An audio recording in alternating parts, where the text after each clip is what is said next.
Bullshitters, Bills Mafia. It's a fucking perfect marriage. Without further ado, journey to the draft. Buffalo Bills. Roll the clip, bitch.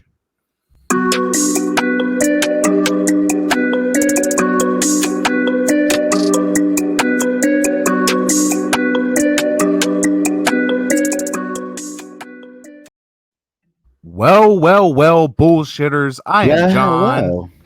This is Sean. You know what the hell it is. Buffalo Bills. Like I said, Bills Mafia, bullshitters, perfect marriage. Absolutely. It's like peanut butter and jelly. It's like fucking peanut butter and mayonnaise. It's wonderful. Yeah. Oh God. So let's start. We're talking about pickles and macaroni and cheese, dog. Oh hell yeah, that's what we are together. So Bills Mafia, you are starting out with $2.616 million in the green cha-ching. Not bad, but not good. Bad. Not bad, but not good. So you know what that means. Time to trim that fat baby. Let's go. Trim that fat. So we're going to restructure Mario Addison. We're going to save us about $2.775 million. And then this is where the Bills Mafia is going to start turning on us. Uh-oh. I'm going to release John Brown for $7.931 million. John Brown was a failure last year. He had flashes, injury, ending on the bench. I am also going to release Cole Beasley for $4.368 million. You should have known better than to sign him from the Cowboys because you knew what he was. I mean, he is who he thought he was. It's a Denny Green that ass. Exactly. So, Bills fans, at the end, we are looking at $17.691 million. Which isn't bad. Not bad at all. Not bad. So, free agent wise, I didn't really have a watch list for the Bills because I feel like they are stout in every position. If they wanted to, I wouldn't go out and spend big money. I mean, I would just get what I need and maybe another wide receiver to help Stephon Diggs. Yeah, that's what I was thinking. Get a wide receiver. Who would you bring in? You know what? I was thinking Kenny Golladay.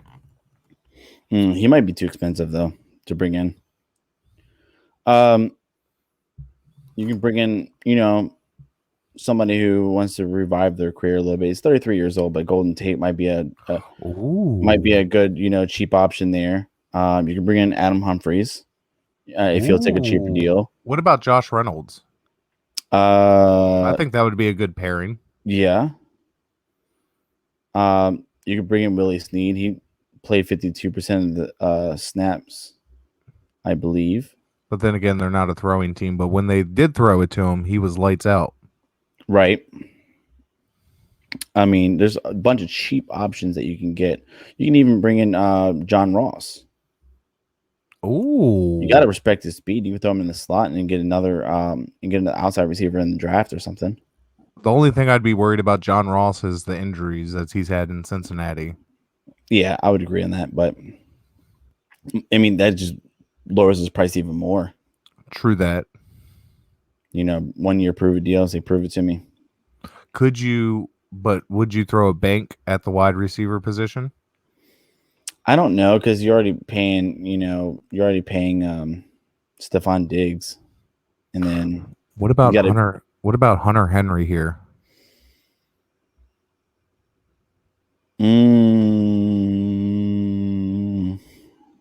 Hunter Henry might cost Hunter Henry might cost a dime though. But is it worth it? Is it worth it? It depends. I mean, in the McDermott offense, yeah, probably. I'm saying, like, you had Knox and he did okay. Like, he did his job, I guess, in the offense it would be. Right. Like, not like, oh my God, look what this guy Knox is doing, but you're like, oh, that guy's pretty fucking solid. So adding somebody like Hunter Henry, I just think would blow it off the top. Yeah, it would definitely give you somebody else to watch for the defensive players. But I like the Bills picking up some sort of receiver in the offseason as well.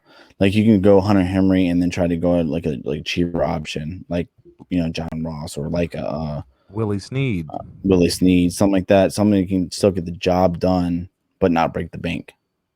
What about Des Bryant in Buffalo?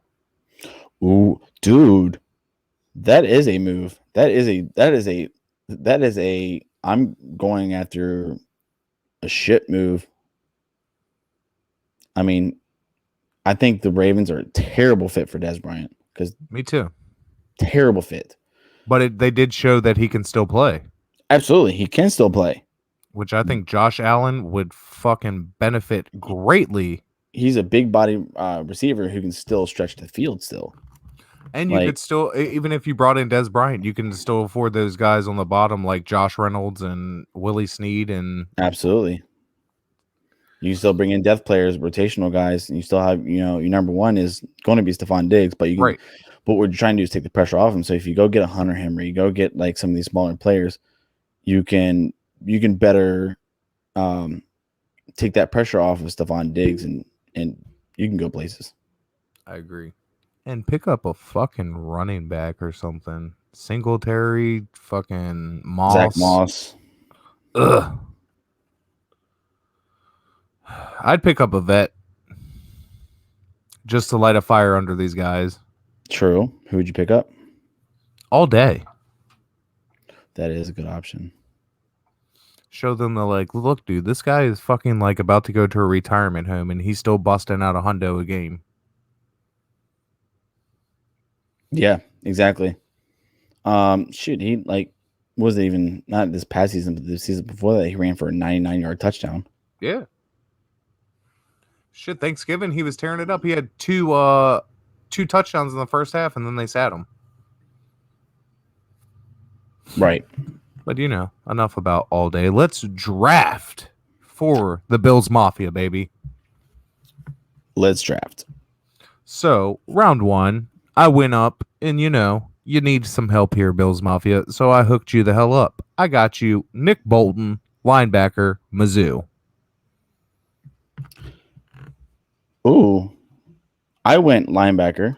Ooh. But I went the Zaven Collins type. I feel like the type of defense the Bills can run,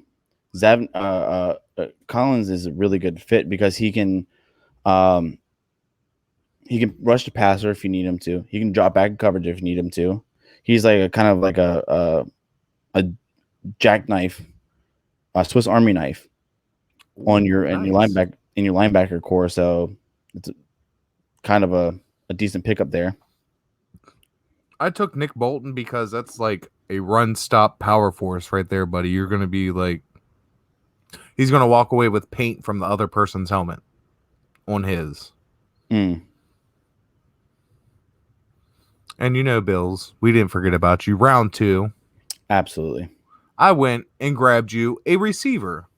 What receiver, you ask? Well. I got you Amon-Ra Brown, wide receiver, University of Southern California. You got who? Amon-Ra St. Brown, wide receiver. Brown. You said it wrong the first time. Yeah.